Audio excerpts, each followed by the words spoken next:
They laughed when she agreed to play, but the moment she moved her first piece, the mockery turned to stunned silence, and then awe. Before we go any further, comment where in the world you are watching from and make sure to subscribe, because tomorrow's story is one you don't want to miss.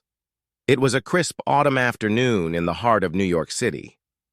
A small crowd had gathered around a makeshift chessboard set up near Central Park's Bethesda fountain. The atmosphere buzzed with laughter and casual chatter, but underneath it all, there was an undertone of arrogance, a challenge issued not out of respect, but to mock someone they deemed inferior. At the center of this scene stood Yvonne Thompson, a simple black woman who often spent her afternoons reading or sketching by the fountain. She was dressed modestly, a warm sweater, jeans, and sneakers, but her presence commanded attention without trying. Her dark eyes sparkled with quiet confidence, though she rarely spoke unless spoken to. Today, however, she found herself at the receiving end of something unexpected. A group of men, well-dressed, polished, and clearly accustomed to privilege, had noticed her sitting quietly on the bench. One of them, a tall man with slicked-back hair and a smug grin, approached her. He held a chessboard under his arm like a trophy. "Hey there," he said loudly enough for his friends to hear. "We're looking for someone brave enough to take us on in chess. You look smart. How about you give it a shot?" His tone dripped with condescension, as if daring her to fail. Yvonne looked up from her book slowly, meeting his gaze with calm indifference. She knew what this was, a spectacle meant to humiliate her, but instead of shrinking away, she smiled faintly and nodded. "Sure," she replied simply. "Let's play." The men exchanged amused glances, their chuckles growing louder as they arranged the pieces on the board. They didn't realize that beneath her quiet demeanor lay a mind sharper than any blade. As the game began, the air grew tense, or so it seemed to everyone except Yvonne. The leader of the group, now identified as Marcus, took his place across from her. His posture was relaxed, almost lazy, as if he already considered the match won. Behind him, his friends leaned in, whispering jokes and making bets about how quickly she'd lose. Marcus opened the game with a predictable move, pawn to e4.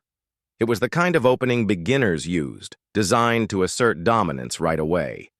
He smirked as he moved his piece, expecting Yvonne to falter under pressure. After all, what could a simple woman possibly know about chess? But Yvonne didn't flinch. She studied the board briefly, her fingers hovering over her pieces, before settling on one. With deliberate precision, she pushed her pawn forward to e5, a classic response known as the Ruy Lopez setup. It was elegant, strategic, and hinted at deeper knowledge than anyone anticipated. The men froze mid-laughter, their amusement replaced by confusion. "Huh," Marcus muttered, scratching his head. "Okay, beginner's luck, maybe." He tried to brush it off, but his voice lacked its earlier bravado. Yvonne remained silent, her expression unreadable. She wasn't here to prove anything to them. She was merely playing because she loved the game. Still, there was a part of her that relished the opportunity to show these men just how wrong they were. The next few moves unfolded rapidly, each one more calculated than the last. Marcus, eager to regain control, launched an aggressive attack, sacrificing one of his knights to capture one of Yvonne's pawns. To the untrained eye, it might have seemed like a brilliant tactic. But Yvonne saw through it immediately. She countered with a subtle yet devastating maneuver, moving her bishop to pin his queen against his king. The crowd gasped audibly, some out of shock, others out of admiration. For the first time, Marcus hesitated.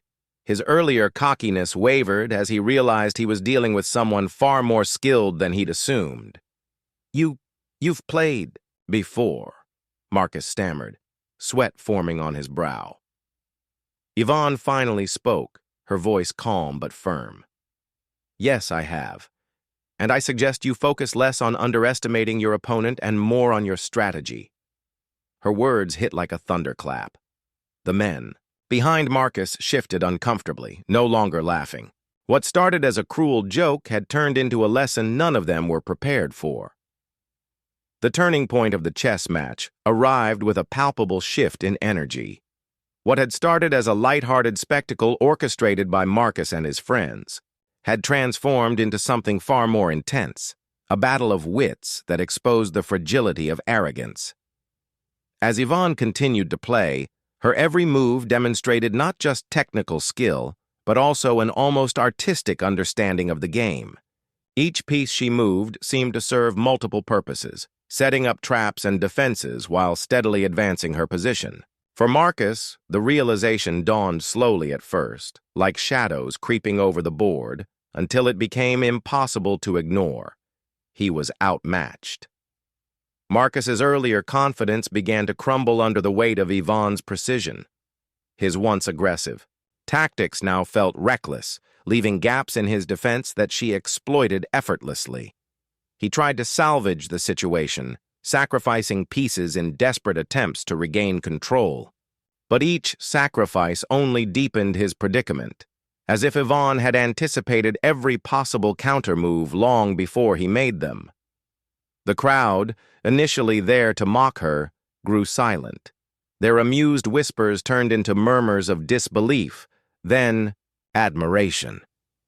Some even leaned forward, their eyes glued to the board, trying to decipher how this simple woman could dismantle Marcus's strategy so methodically.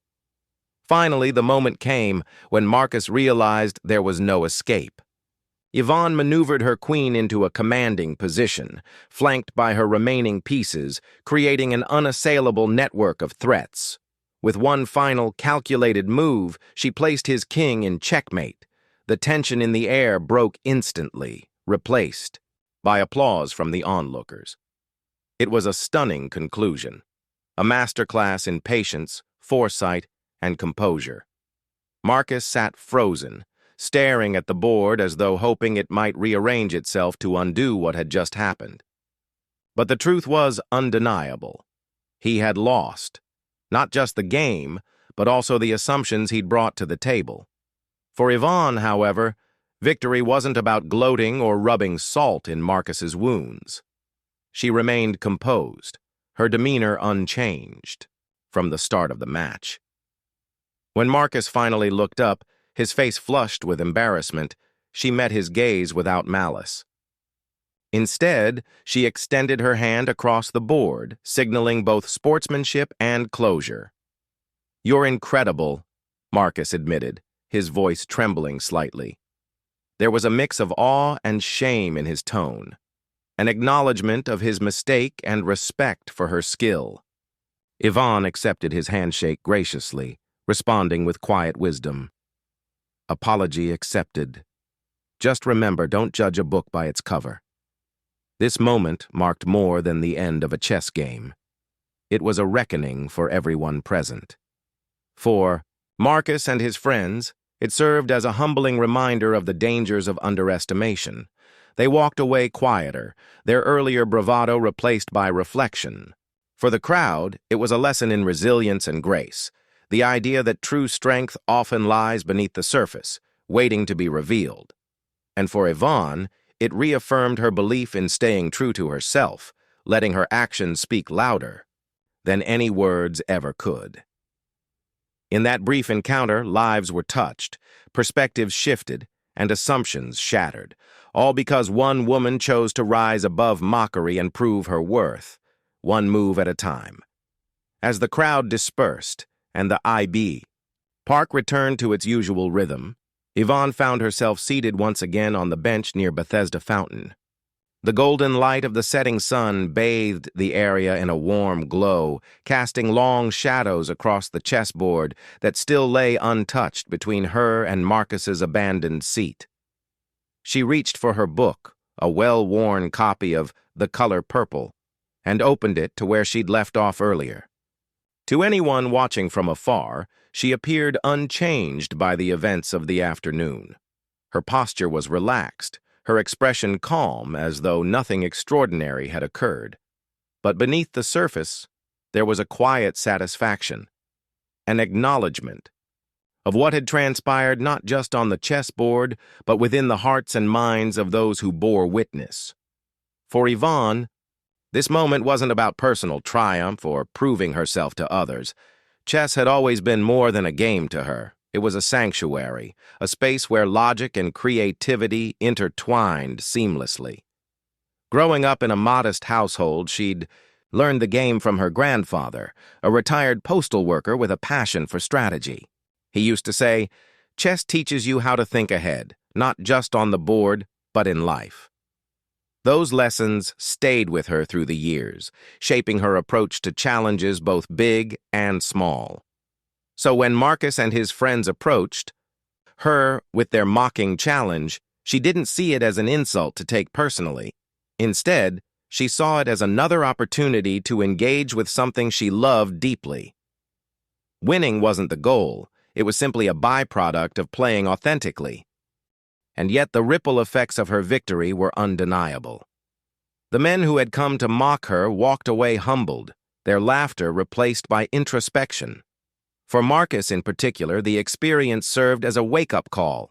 His initial arrogance stemmed not from malice but from ignorance, a failure to recognize the depth of someone else's abilities because they didn't fit into his preconceived notions. In losing the match, he gained something far more valuable: perspective. As he shook Yvonne's hand, his apology carried genuine weight. It wasn't just about admitting defeat, it was about acknowledging his own biases and vowing to do better moving forward. That moment of vulnerability, fleeting though it may have been, held the potential for growth, not just for him, but for everyone who witnessed the exchange. For the crowd gathered around the fountain, the lesson was equally profound.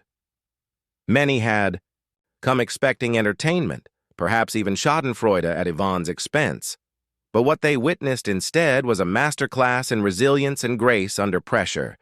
They saw how Yvonne refused to let mockery define her, choosing instead to meet condescension with composure.